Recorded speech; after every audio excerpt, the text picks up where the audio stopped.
Hello, everyone. Welcome to another episode of our podcast. We are talking about luxury and legacy together. And today we are having on screen with us Mr. Manish Pathak from Landmark Consultancy. We will be talking to him and knowing his insights for the real estate market of Goa. So let's welcome Mr. Manish on screen with us. Hi Manish जी, कैसे हो आप? मैं ठीक हूँ ma'am, आप बताइए? All well. आप please हमारे व्यूअर्स को अपने रियल एस्टेट की जर्नी के बारे में बताएं। आपने रियल एस्टेट कैसे स्टार्ट किया और अभी कैसा चल रहा है? यस मैम, मैं पिछले लास्ट 8 टू 10 ईयर से रियल एस्टेट इंडस्ट्री में काम कर रहा हूँ और गुड़गांव में ही मेरा बेसिकली वही काम है। बट अभी कुछ दिनों से मतलब पिछले कुछ सालों से मैं पैन इंडिया में वर्क कर रहा हूँ। Oh, that's nice. Goa and आपका अयोध्या एंड आपके काफ़ी इंदौर काफ़ी सारे प्रोजेक्ट कर रहा हूँ, मैं सबके साथ कर रहा हूँ। तो ये है कि एप्रिसिएशन की अगर हम बात करें तो ये है गुड़गांव में जो है वो जितना एप्रिसिएशन आना था वो आ चुका है। और अब हम इसलिए एक अलग प्लेस में जा रहे हैं। वहाँ पे हम देखना चाह रहे हैं सिंपल सा है, वो जहाँ स्टार्टअप है हम वहाँ जाना चाह रहे हैं। वहाँ इन्वेस्टर के लिए बेस्ट है, कम इन्वेस्टमेंट है और एप्रिसिएशन बहुत अच्छा आता है वहाँ पे। तो गुड़गांव में रहते हुए भी आपने पैन इंडिया वर्क करना स्टार्ट किया, ये तो ऐसा कौन सा थॉट आपके दिमाग में आया कि आपने बहुत इंस्टेंट एक डिसीजन लिया कि अब आप पैन इंडिया काम करते हो? मैम, क्योंकि गुड़गांव में जो एप्रिसिएशन जितना आना था, जो बूम आनी थी वो सारी आ चुकी है। सो इसलिए हम अब अदर स्टेट में देख रहे हैं कि वहाँ पे जहाँ क्योंकि डेवलपमेंट काफ़ी स्टेट में है जहाँ पर काफ़ी अच्छे गवर्नमेंट इंफ्रास्ट्रक्चर ला रही है। तो वहाँ पे इन्वेस्टर हमारे जो है इन्वेस्टर के लिए इन्वेस्टमेंट करना ईजी रहेगा एंड एग्जिट भी ईजी रहेगा Yes. क्योंकि स्टार्टअप है वहाँ पे। That's nice.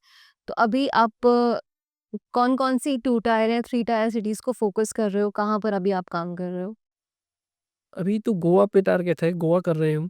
अच्छा, हाँ जी। आपके अकॉर्डिंग आप जैसे गोवा कर रहे हो, ऑब्वियस सी बात है आप बहुत टाइम से गोवा कर हाँ। रहे होंगे, तो what makes you feel working there at Goa कि आप गुड़गांव से गोवा पिच कर रहे हो लोगों को, और आप ऐसी क्या चीज़ अपने इन्वेस्टर्स को बताते हो कि आपके इन्वेस्टर्स आपके कहने पर गोवा में इन्वेस्ट कर रहे हैं? मैम, बेसिकली वहाँ पे जो गवर्नमेंट इंफ्रास्ट्रक्चर ला रही है, जो डेवलपमेंट हो रही है वो काफ़ी अच्छा है, बूम हुआ है। वहाँ पे जो डेवलपमेंट है वो बहुत अच्छे तेज़ी से चल रही है और आने वाले टाइम पे वो जो हम गुड़गांव में आज की मार्केट देख रहे हैं, उससे डबल गोवा की मार्केट ये देखेंगे। हाँ जी। आजकल के इन्वेस्टर्स के दिमाग में इन्वेस्टमेंट को लेकर क्या थॉट आता है? क्या वो इन्वेस्टमेंट लॉन्ग टर्म रिटर्न्स के लिए कर रहे हैं या फिर वो सिर्फ कैपिटल गेन्स के लिए इन्वेस्टमेंट कर रहे हैं? मैम, इसमें 2 तरह के होते हैं। एक है जो शॉर्ट टर्म के लिए हैं, जो शॉर्ट टर्म के लिए हैं उनके लिए तो गोवा नहीं है बेसिकली। जो लॉन्ग टर्म इन्वेस्टर हैं उनके लिए गोवा बहुत अच्छी लोकेशन है।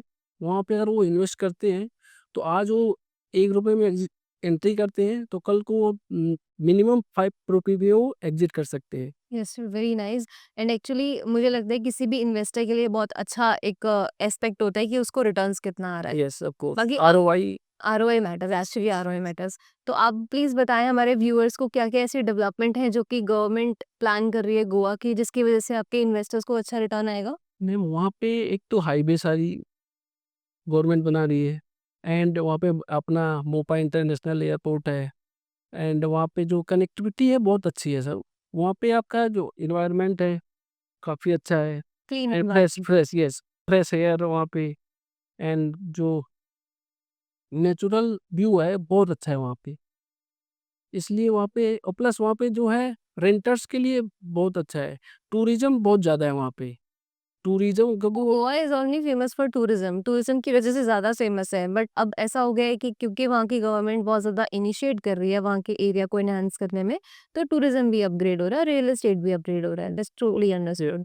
तो अभी एज़ अ रियलिटर आप अपने इन्वेस्टर्स को क्या गाइड करते हो कि उनको एक कंस्ट्रक्टेड प्रॉपर्टी में जाना चाहिए गुड़गाँव में, या फिर एक ऐसी प्रॉपर्टी में जाना चाहिए गुड़गाँव में जहाँ पर वो 5-6 साल छोड़ दें और तब उनको रिटर्न्स आएँ, या फिर एक ऐसे प्लॉट में इन्वेस्टमेंट करना चाहिए गोवा में जहाँ पर वो एक इनिशियल एक इन्वेस्टर मार्केट में एंटर करें और आने वाले टाइम में और अपनी मनी को डबल एक्स, ट्रिपल एक्स कर लें? यस। तो personally if I ask you in short, तो आप अपने इन्वेस्टर्स को क्या रिकमेंड करते हो? One should invest in Gurgaon या फिर उसको गोवा में इन्वेस्ट करना चाहिए? मैम, उसको बेसिकली गोवा में इन्वेस्ट करना चाहिए क्योंकि वो जो वही मैं आपको पहले बताया कि जो यहाँ पे बूम आनी थी, जो एप्रिसिएशन आनी थी, गुड़गाँव में आ चुकी है। और जो गोवा है वहाँ पे अभी इन्वेस्टर के लिए इंटर है, बिल्कुल इंटर करना है उनको कि अभी बेसिकली लो बजट में अच्छी चीज़ें मिल जा रही हैं, अच्छी लोकेशन पे मिल रही हैं।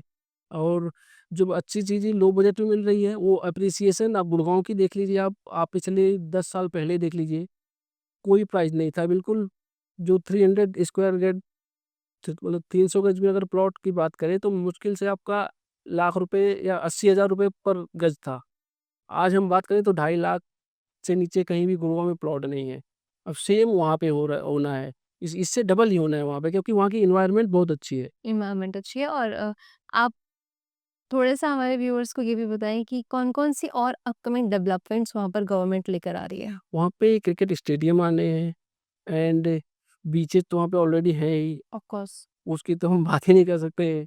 एंड आपका एयरपोर्ट भोपाल एयरपोर्ट है दैट इज़ ऑपरेशन। एंड आपका फ़िल्म फ़िल्म सिटी वहाँ पे आने वाली है। हाँ, तो इससे आपकी वहाँ पे इंफ्रास्ट्रक्चर काफ़ी बूम हो रही है। गवर्नमेंट वहीं पे बू सिंपल सा है, गवर्नमेंट वहाँ जहाँ जहाँ एप्रिसिएशन होना होता है वहीं पैसे लगाती है।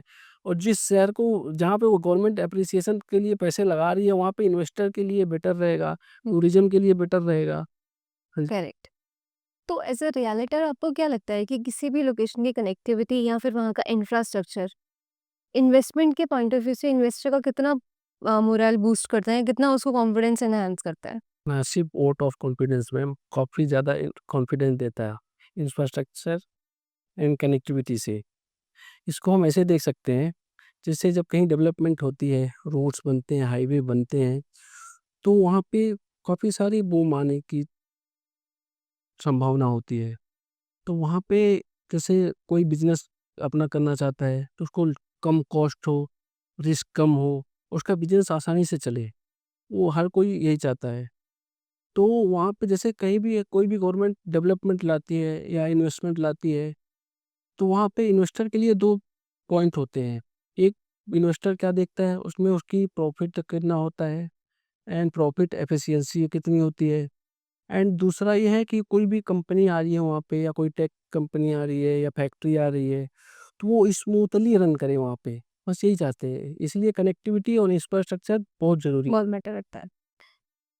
नॉर्दर्न हिल्स का प्रोजेक्ट का जो लोकेशन है, वो आपको क्या लगता है कि वो कितना डिफरेंट है बाकी से प्रोजेक्ट से? मैम सबसे बेस्ट है। नॉर्दर्न हिल्स प्रोजेक्ट का जो लोकेशन है वो सबसे बेस्ट है। उसमें जिसकी कनेक्टिविटी काफ़ी अच्छी है। वेस्टर्न एक्सप्रेसवे से सीधा आपका एक्सेस है एंड वहाँ पे जो वहाँ का एनवायरनमेंट है बहुत अच्छा है। वहाँ पे नेचर से नेचर व्यू जो है बहुत अच्छा है। बीचेस हैं, मोपा एयरपोर्ट्स हैं। लोकेशन देखा जाए तो सबसे बेस्ट है हिल्स में, नॉर्दर्न हिल्स की। आप टूरिज्म और इंफ्रास्ट्रक्चर को कंबाइन करके कैसे समझते हो कि क्या इन दोनों एस्पेक्ट से प्रॉपर्टी के प्राइस एनहांस होंगे? बिल्कुल होंगे मैम। अगर जहाँ पे इंफ्रास्ट्रक्चर आ रही है, सिंपल सा है, वहाँ पे डेवलपमेंट आ रही है। जहाँ पे डेवलपमेंट आ रही है वहाँ पे कनेक्टिविटी काफ़ी अच्छी होगी। हाईवेज़ होंगे, पास आपके टूर मतलब कनेक्टिविटी होगी, हॉस्पिटल होंगे, मार्केट्स होंगे, सारे पास में होंगे जब इंफ्रास्ट्रक्चर डेवलप होगा। और जब इंफ्रास्ट्रक्चर डेवलप होगा तो एक टूरिज़्म के लिए सबसे बढ़िया प्लेस रहेगा वो। कल कोई भी टूरिज़्म वहाँ घूमने जाता है, तो वहाँ पे उसको क्या चाहिए? एक व्यू चाहिए, प्रॉपर अच्छी व्यू हो, अच्छी ताज़ी हवा हो, पीसफुल हो, शांति हो, और लोकेशन तो ऑलरेडी काफ़ी मैटर अच्छा है, बेटर करता है। तो आप जाने से पहले हमारे व्यूअर्स को और हमारे खास इन्वेस्टर्स को क्या एक टिप देना चाहेंगे?